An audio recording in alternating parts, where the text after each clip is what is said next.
Because of shows like Kitchen Nightmares and Hell's Kitchen, we know that Gordon Ramsay is kind of a jerk. Get out of my way. Get out of my f***ing way.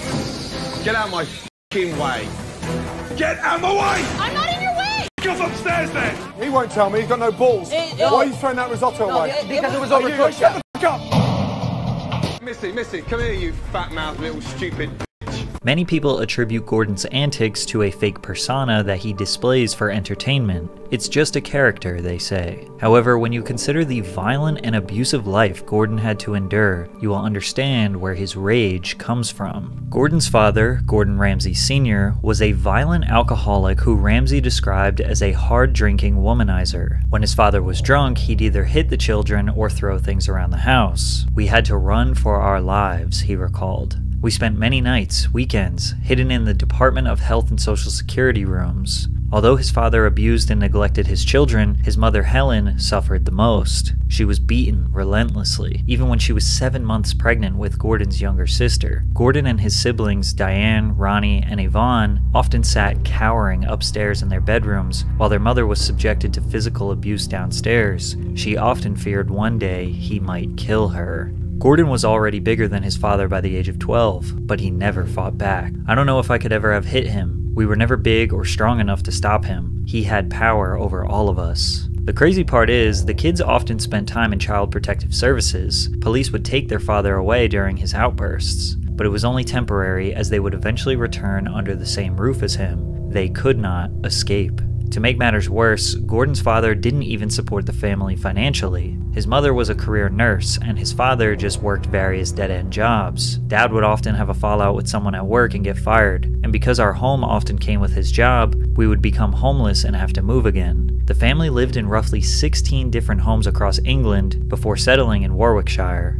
As you can imagine, Gordon's education was negatively impacted due to his father's terrorizing presence. However, he found a positive outlet detached from his home life through football. He was aggressive on the field and could sprint really fast, which landed him a spot on the Rangers Football Club youth team. Gordon claims that he was scouted at one of his games by an Oxford United manager, which led him to being signed to the team. But an Oxford spokesman says otherwise. "We don't have concrete evidence that he ever played for Oxford United, and none of those coaches around that time can remember him playing for us." This seems like a strange thing for Gordon to lie about, but nevertheless, football was a major passion of his. It was also around this time that Gordon was finally able to flee his father's abuse for good. His mother told Gordon and his sister Diane that tension in their relationship was worse than ever. She forced them to move out of the house for their own safety. At age 16, Gordon and Diane moved out and got their own flat together in Banbury, located in Oxfordshire, southeast England. But at age 19, Gordon's dreams of being a football player were destroyed, which was the best thing that would ever happen to him.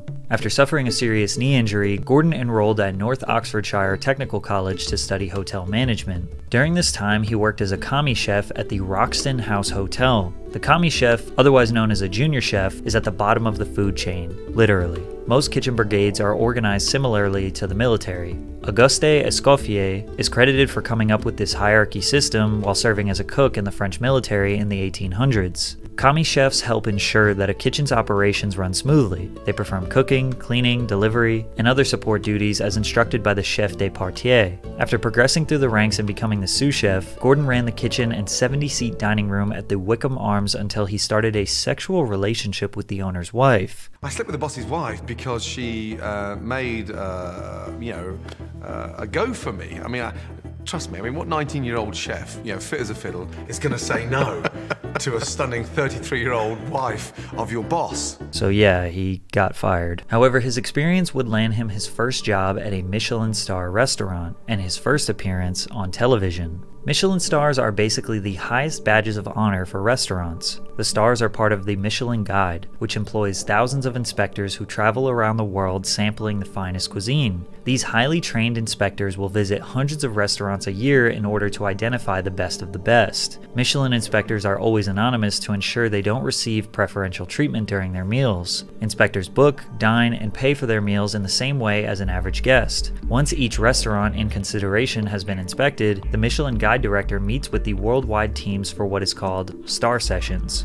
where the rating of each restaurant is debated. These sessions often last days, with each establishment considered one by one until a unanimous decision is reached. Restaurants can earn a maximum of 3 stars. Michelin quantifies 1 star as being high quality cooking worth a stop, 2 stars for excellent cooking worth a detour, and finally, the prestigious 3 stars represent exceptional cuisine worth a special journey. Ramsay honed his culinary skills at Harvey's in Wandsworth. This is where a legend was created. The executive chef at Harvey's was Marco Pierre White, who is not only world-class, but also considered to be the first celebrity chef. Marco has been rumored to have somewhat of a temper. He has admitted that sometimes he shouts and screams in the kitchen. Gordon says that Marco was brutal, allegedly one night even making a young Gordon Ramsay cry. However, this side of him is rarely seen when the cameras are on. On TV, he's more of an intense savage that struck fear into you without saying or doing too much. I didn't make Gordon Ramsay cry. He made himself cry. That was his choice to cry. After working at Harvey's for 3 years, Ramsay became more equipped to handle the fast-paced and high-pressure trade of fine dining. He also probably learned that sometimes to run a kitchen you need to be aggressive, loud, and dominant. The 1988 documentary Marco shows a behind-the-scenes look at the chaotic life in the kitchen. Gordon is seen multiple times throughout the documentary calm, listening, learning, and getting a taste for what it was like to be on the big screen. Sadly, his family was still suffering. Gordon's sister Diane decided to return home to live with their parents. One day, their father threw scalding hot milk over their mother, who was in bed, punching and dragging her downstairs. Diane got her mother to the hospital, where they were referred to Women's Aid, a charity in the United Kingdom aimed at ending domestic violence against women and children. The pair found refuge in one of the charity's shelters for 6 months and got help sorting out Helen's benefits. Her husband had never given her any money, likely a tactic he used to ensure she would never leave. Helen and Diane went home to find the flat ransacked and a postcard on the mantelpiece warning, "One night when you're least expecting it, I'll come back and finish you all off." From that moment onward, the Ramsay family was finally free of Gordon James Sr. By his mid-20s, Gordon had already built a resume that would land him jobs working alongside world-class chefs in France, and then as head chef at La Tante Claire in Chelsea, a 3 Michelin star restaurant. However, Marco White would present something that would stamp Gordon's legacy permanently. In 1993, Marco offered Gordon a head chef position and a 10% share in the Rossmore. The restaurant was renamed Aubergine and achieved Michelin star status 14 months later. Gordon's cooking was so highly sought after that the restaurant had a waiting list of up to 6 months and bills averaging about €75 per person. By 1997, Aubergine won its 2nd Michelin star. Despite the restaurant's success, a dispute began between Ramsay and the business owners, who wanted to expand and turn Aubergine into a chain restaurant. Gordon didn't feel he could duplicate his cooking as a formulaic concept like most chain restaurants do. After many years of disagreements and legal battles, Ramsay announced his departure and handed in his notice. The entire staff at the restaurant followed Gordon and participated in a walkout. Ramsay later referred to it as Black Friday. He described the decision to set out on his own as the most important day of my entire cooking career, the most important decision of my life. Gordon decided to purchase and open his own restaurant called Restaurant Gordon Ramsay in Chelsea in 1998. The journey of opening his business venture paired with a television documentary series called Boiling Point. The series only had 5 episodes, but gave viewers a raw, behind-the-scenes look at Ramsay and his element. Along with his cooking methods and expertise, he tried to impress food critics in hopes of a 3rd Michelin star. Although the series was short-lived, Ramsay's vulgar language and hostile nature were on full display, and he quickly became known for his loud mouth and short temper in the kitchen. This guy got fired for drinking water. Standing in front of the fucking glass, drinking fucking water. In front of all the customers. Fuck off!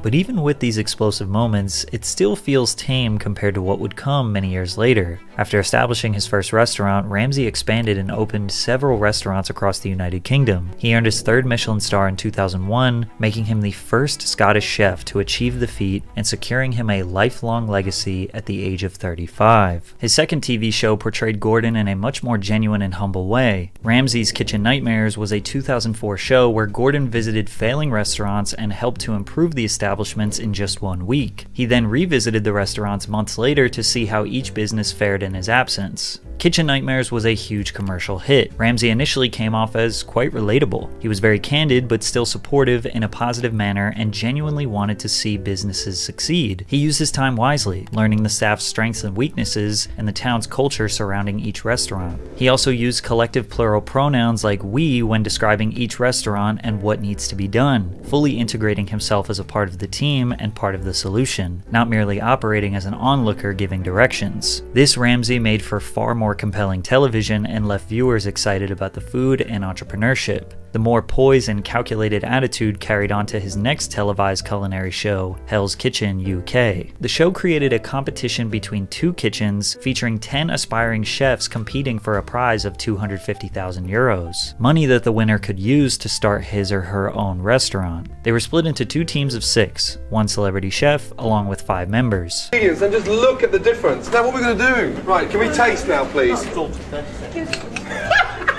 That is the worst risotto. Oh man, I give up. That is shocking. No, I'm trying. My hardest, chef. Oh man, what? Due to the show's success, Gordon worked with the Fox network to produce an American version with the same name. First premiering in 2005, Hell's Kitchen US followed a different format. This is where Gordon's asshole persona was formed. Move your ass! You jumped up the f***er. Now f*** off back on your section. Why? Because I'm not a quitter. You're not a quitter. You're not a fucking cook either. Move your fat ass, you donkey! You're fucking useless, you know that. You're cooking in a burnt pan, you fucking dick! Fucking donkey! Don't let him cook a fucking thing! The US version of Hell's Kitchen surpassed the UK version in popularity. The show was significantly more dramatic than any of Gordon's UK shows, with the addition of loud sound effects, dramatic music, rapid jump cuts, and exaggerated drama. Your special has now become not very special, thanks to dick face there. Hurry up, Giovanni! Yeah, but I'm not dick face, chef. Yeah, say that again? I said I'm not dick face, Yeah, chef. you're pissed, are you? I'm not. Look at me in the eyes! Not as pissed as I am! You fucking are! Donkey! It became so excessive that people online started accusing the producers of staging fake drama for more entertaining television. People also claimed that the editors use editing techniques to make certain contestants appear as poor performers to justify their elimination later. The most obvious example was the case of Amanda Teck Moore, who you can clearly see cooking here, but the only problem is that she was eliminated 3 episodes earlier. Essentially, they're using old footage of contestants, for example, Gordon yelling at someone in episode 1, to justify their elimination in episode 10, even if they didn't do anything wrong that day, since the show is not premiering live and viewers wouldn't be able to notice the difference. Another major controversy in regards to the show being staged occurred when contestant Joseph Tinnelly from season 6, during one elimination round, angrily confronted Ramsay, challenging him to a fight, before being escorted off the set. You want a f***ing jacket? You want to talk some shit? Let's go step outside, motherfucker. I ain't here for that, dog. The incident drew criticism from viewers suggesting the scene was potentially fake and conducted to add more drama and tension to the show to increase viewer interest. However, it was this tumultuous persona that may have ruined his UK television presence. Okay, this was asked for, well done, and this person is sending it back. And let me just tell you something. You know, in terms of well done, look, we praised it. What is that? That's well done. That is well done, so stop bringing me shit! What about this, Gordon? That is well done! What about this? It's well done!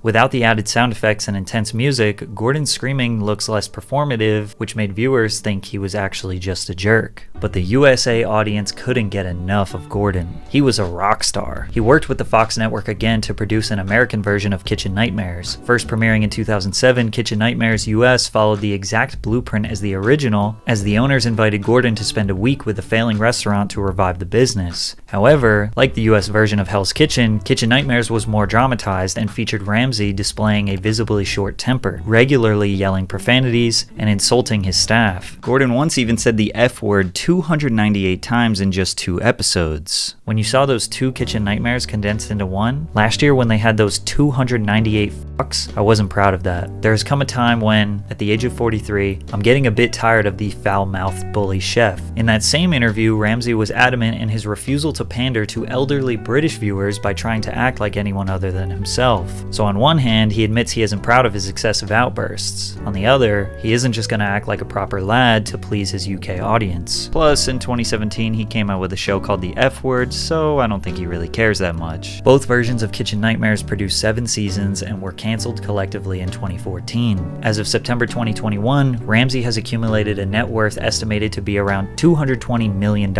with an estimated salary of $225,000 per episode. Gordon typically earns roughly $45 million per year from his media and restaurant business. His shows account for more than 75 hours of programming and more than $150 million in ad sales for Fox. With restaurants in the UK, US, France, Italy, China, South Korea, and Qatar, his empire has expanded on a global scale. Evidently, being a dickhead pays pretty well. But Gordon is also able to act like this because he has started at the very bottom and grinded for decades mastering his craft. These days you could see him on TikTok telling people how terrible their cooking is. Whether his rage comes from his father's abuse or from the perspective of a passionate teacher wanting his pupils to learn, it never gets old seeing Gordon Ramsay absolutely destroy someone's cooking.